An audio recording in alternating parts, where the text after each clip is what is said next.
Okay, here is a demo for your monochromatic landscape painting. As you can see, I've got my workspace set up, got my paper mounted to a board so that it doesn't crinkle up. I've got my paint set and it's been cleaned prior to setting this up. Got my water and my brush. I've got paper towels close by. I have a pencil that I'm going to use. And I have my value scale here. Now essentially what you're doing on this first project is creating a value scale. But rather than just painting in squares light to dark, you're going to treat each mountain range as one step on this value scale, getting darker and darker as you come to the foreground. So we're going to start in the background, and we're going to start with a really light value, okay, like a 1, and then we'll make a mountainous terrain that goes basically all the way across the page, and then we'll step forward. And each time we step forward with a mountain range, it's going to get consistently darker. And when we get into the foreground here, the foreground's going to be near the bottom of the page, and it's going to be darker in value, more silhouetted. So I want this to be monochromatic. That means one color. We're going to go from light to dark. I don't mind which color you use as long as it's not yellow. Yellow doesn't work well for this assignment because it's already such a light value. I think for mine, I'm going to do actually a combination of red and orange. And I'm going to stay consistent with that. It's probably easier just to do a singular color, but I want a little bit of orange in my color. Okay, I'm using the tray above as a way of measuring out my palette.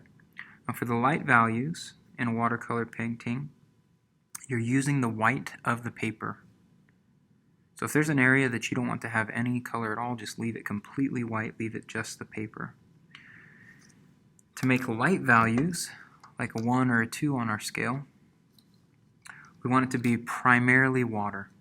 So a big rookie mistake is to get too much color in it, to make it too saturated. We really want to water this down. Now, I have some red up there. I'm going to wash my brush in between getting another color. I'm going to add a little bit of orange to it. I said monochromatic, meaning one color. My one color is red-orange. Okay, I'm going to stick with red-orange. But you could just do orange or you could just do red. I'm just choosing the color that's right in between those two. I'm going to mix it up. Now that's a little bit too dark. On the palette here, I'm already down to, I don't know, about a 3. But that will lighten up as I go across my page. So I'm actually going to move this out of the way. I'm going to leave just a little bit of blank space for sky, which is going to be just plain white. And I'm going to do my first mountain range here. And what we want to do is be consistent with the value all the way across the page. I don't want zigzag lines. I want them to look more natural. So I'm just going to allow my hand to kind of bump here and there.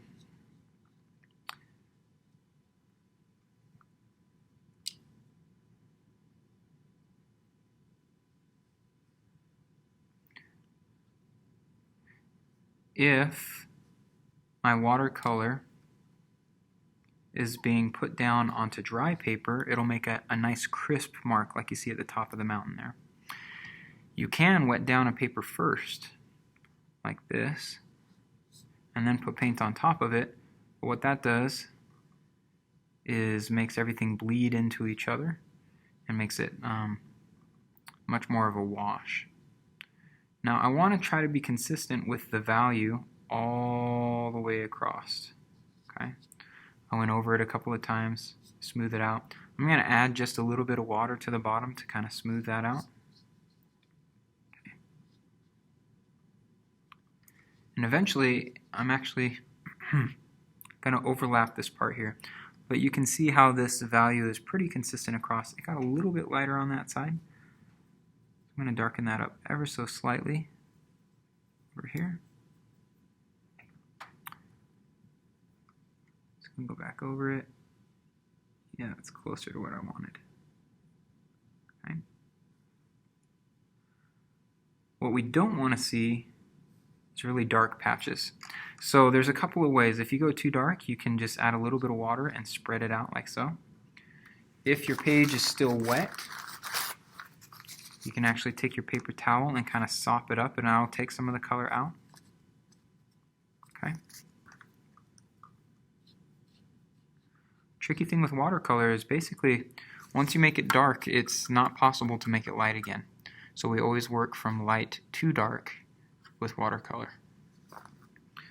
I'm going to give that just a minute.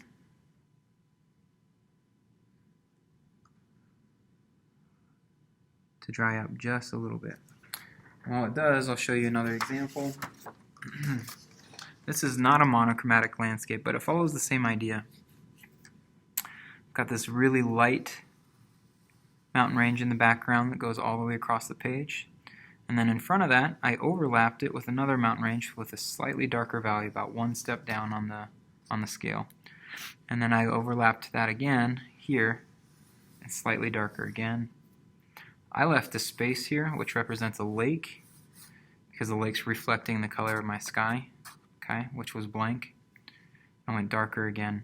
Now in this case, as I got closer, I shifted my hue, my color, as well as the value. So I went from blue into green and eventually into yellows. But on your project, it'll just get darker and darker in the front of the page. While I work in here, I actually have a good visual reference on the other computer that I'm looking at. It's always good to have a reference. Again, the point of this project is basically to do a value scale from light to dark with clear, distinct steps in value on each mountain range. I could have made you just on squares. That's typical of what an art teacher does, but I thought it'd be a little bit more fun if we did the same thing and did a landscape at the same time.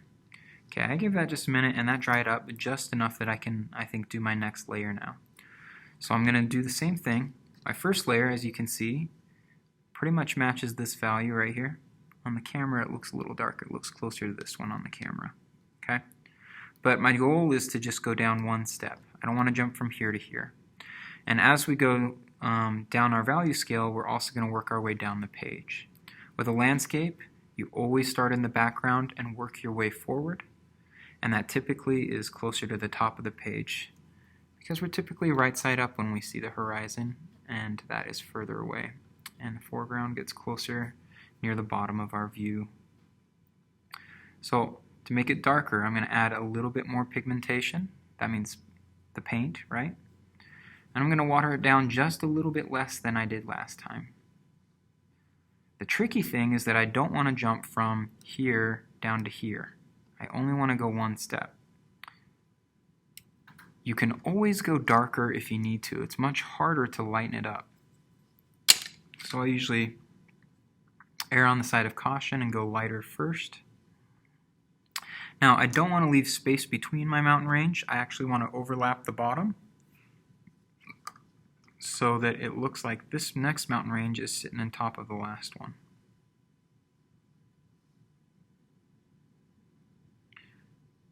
That might have been slightly too dark, actually. Told you it was tricky. Luckily, I have some ways of fixing that. I can water it down. If it's wet, I can take my paper towel that I've got close by. I can still sop it up. There, that's nice. That helped. Okay.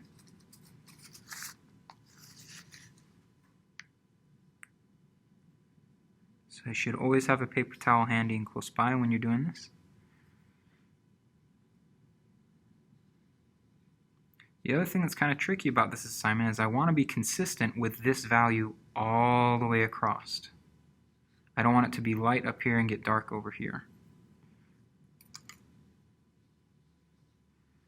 Notice I'm not really concerned with the exact shape of the mountains there. I just don't want geometric shapes. I don't want it to look triangular. There's some randomness there. Okay. Overall, that looks pretty good.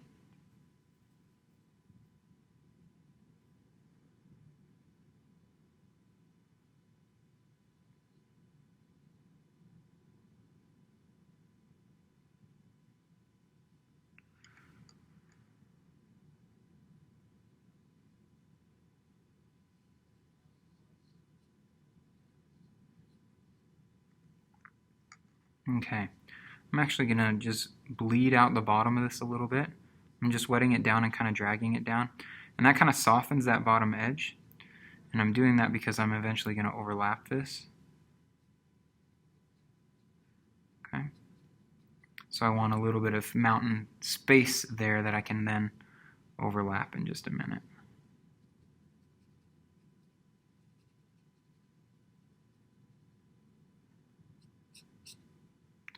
I don't want to leave streaks. So if there's streaks on my page, I should sop it back up with a little bit of water and paper towel, or try to smooth it out just using water over the top of it.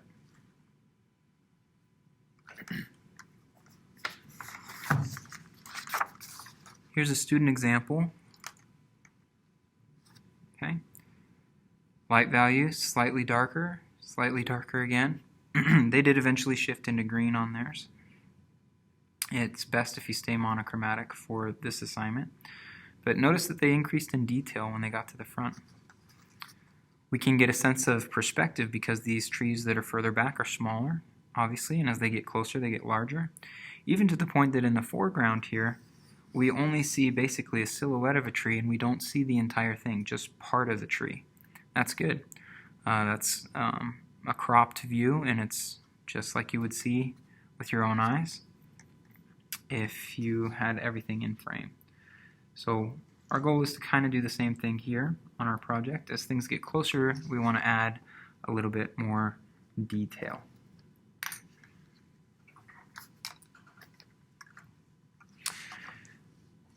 If your paper is still wet when you go to do the next layer, your mountain range edge is going to bleed into it.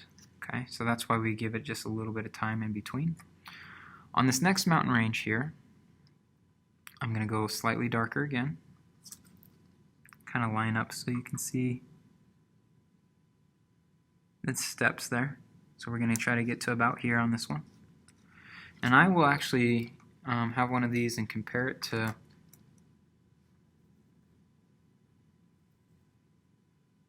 my palette.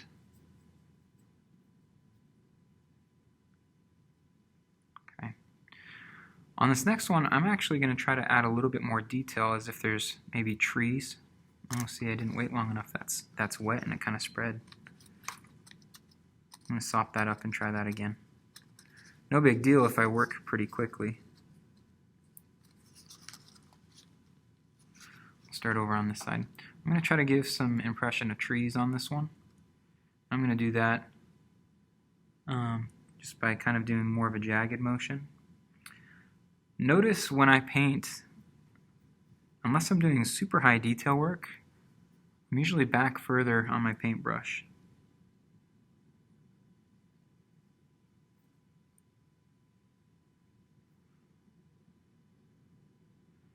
That's still a little bit wet, and it's actually branching out and kind of gives the impression of tree branches there. Kind of like it, actually.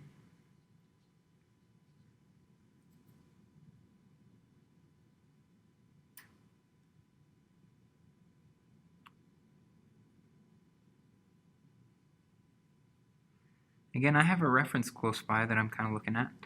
It's not exact, but I'm using it to kind of guide me through this.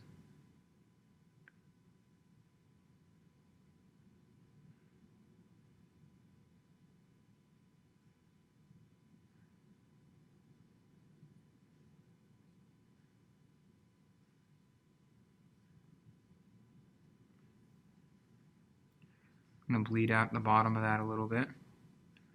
I don't want that sharp edge. I want to overlap it later. Now I'm going to do something interesting here. I'm going to put a couple more of these trees in. But I'm going to leave that part blank as if there's a lake that kind of wraps around and goes back behind.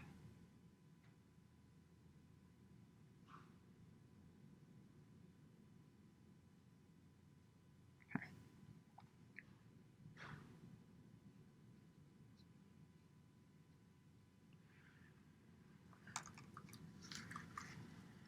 Now it's much easier to just carry this all the way across the page, but I'm going to leave it like that, and I'm going to start another one that kind of comes in from this side and will eventually overlap. Now the other thing I'm doing here is I'm actually going to turn this into almost like an island, and I'm going to reverse those. You definitely don't have to do this on yours. This is just because I'm curious. I'm going to follow kind of the same pattern there. It's a little more washed out, just to give me the impression of a reflection there. Okay. I'm going to step one more step down on my value scale now. Done that one, and gone on to this one. So I'm going to go darker still. Our next step is going to be somewhere around here, just about a 5 on my value scale. So I'm going to add more pigment. Okay. And this time I'm actually going to come in from this side, and it's going to be even closer still. So I actually, from here, I'm going to do part of a cropped tree. I'm going to imagine that this next range here is much closer to my point of view. So not only is it going to be darker in value, but the objects are going to be slightly larger. Okay. I'm actually going to put mine on an angle.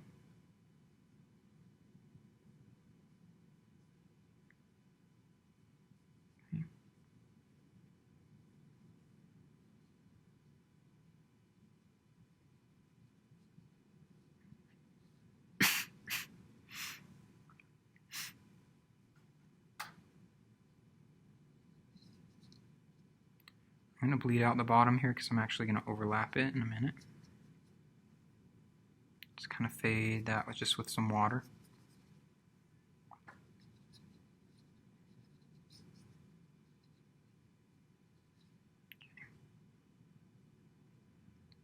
See how when it's still wet I can actually move around some of that pigment still? I can pull out some of that value with a paper towel if I need to. But in my case, I'm actually trying to do not a lot of texture. I want kind of a flat look with each of these mountain ranges.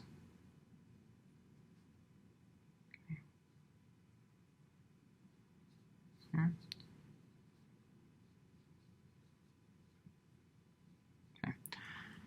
Now I'm going to add some more detail to that, actually. I'm going to do trees like I did before.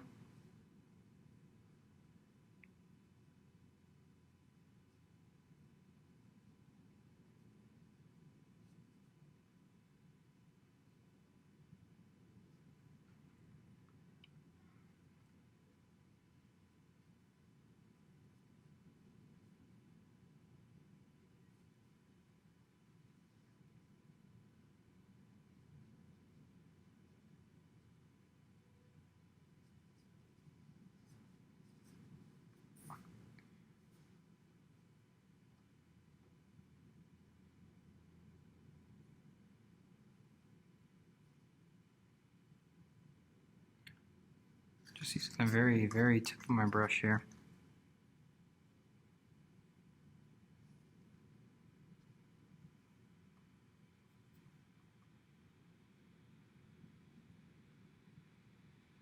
Slightly larger than my trees were before.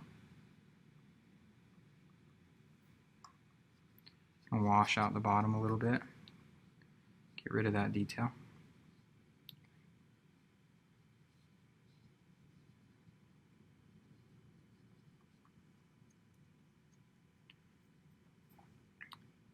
I'm going to get an idea of where my landform is going to go on this side. I'm actually going to bring it back up again, a little bit like that.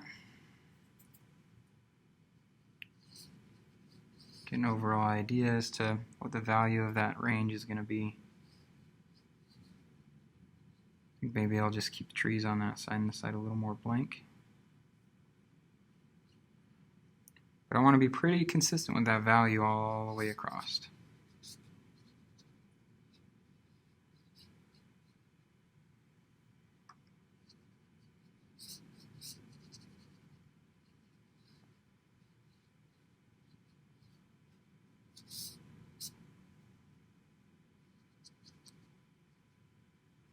Need to darken up this side a little bit more. This side's lighter than that side.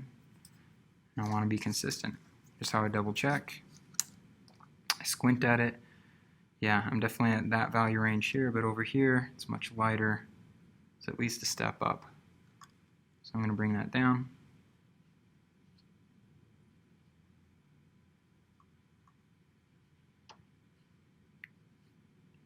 About right there.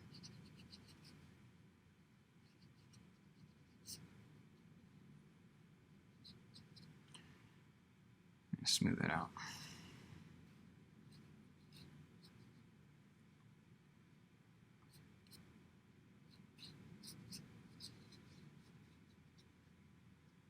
Okay. I'm going to leave that as is for now.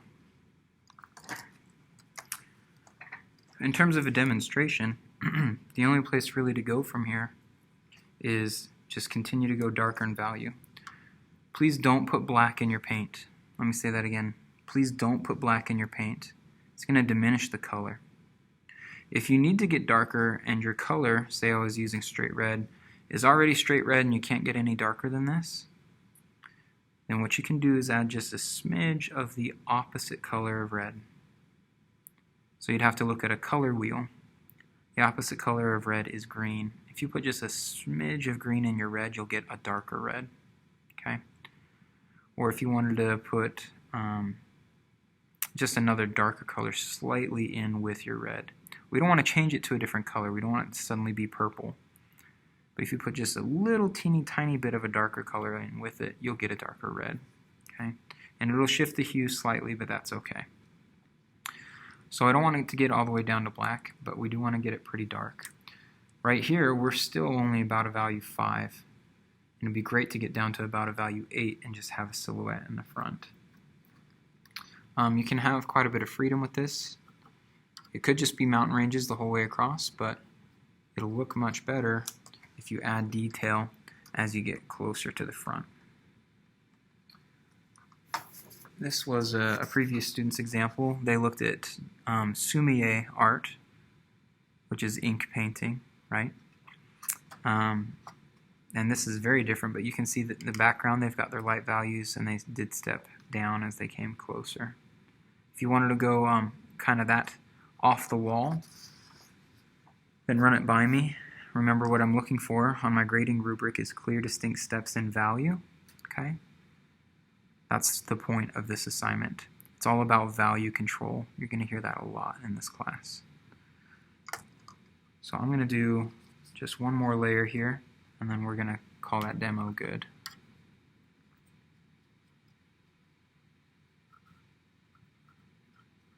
Ooh, my cup was dirty. That almost ruined my brush.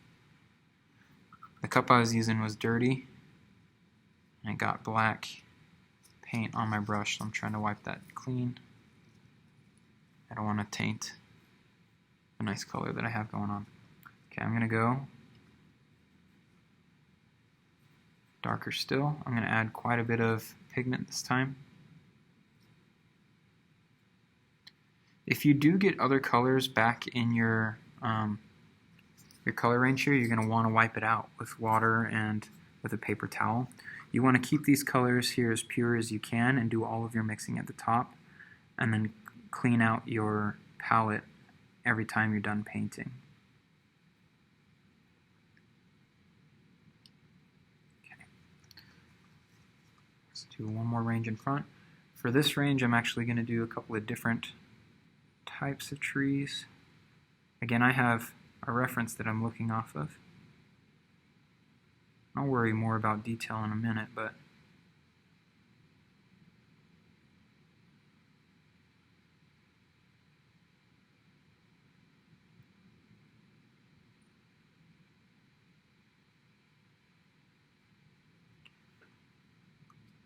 If I want to do big brush strokes, I'm actually going to use the side of my brush a little bit, okay?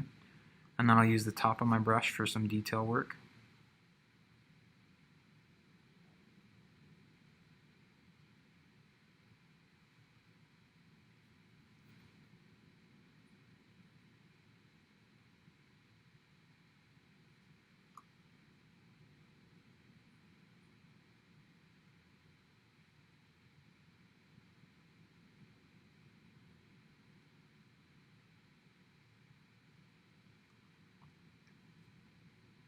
At this point, I'm having to use a lot more pigment to get it down to the value that I want it to be.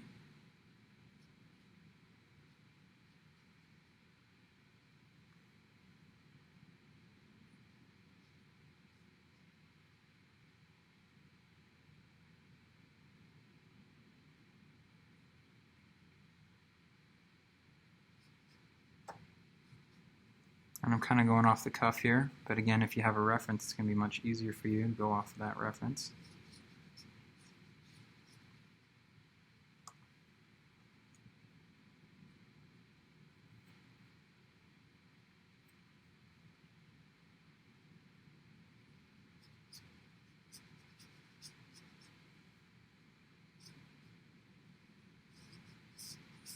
Notice that it lightens up if I just add water and keep dragging it out. That gets consistently lighter.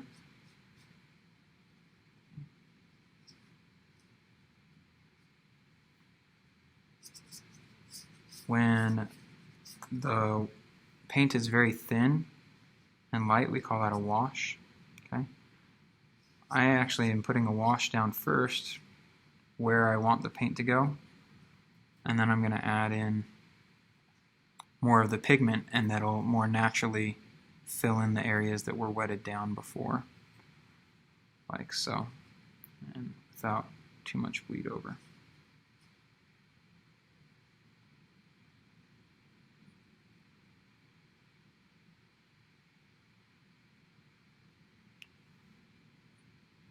Notice that I'm never pressing the brush down hard. I only ever want to use the tip of the brush. You don't ever want to munch it down because you'll ruin that tip, and that's super important for detail work.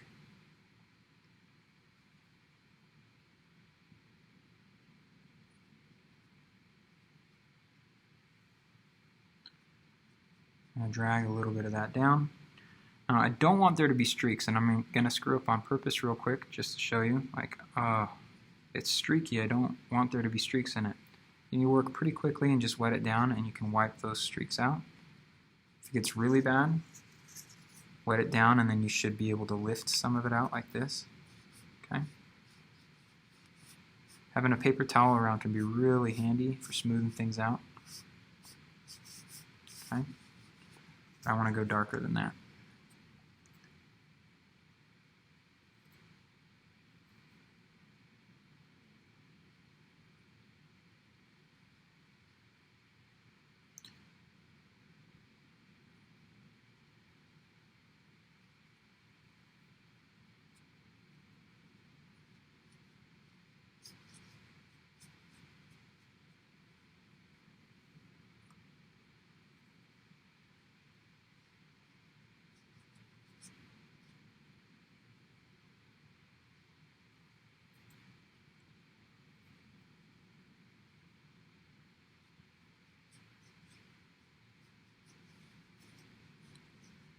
You don't really want to paint over the same place over and over and over again, or you'll deteriorate the paper that's underneath.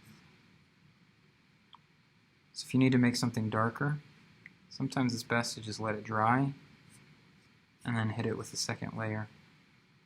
Because the more you go over the same spot, the more that paper is going to deteriorate.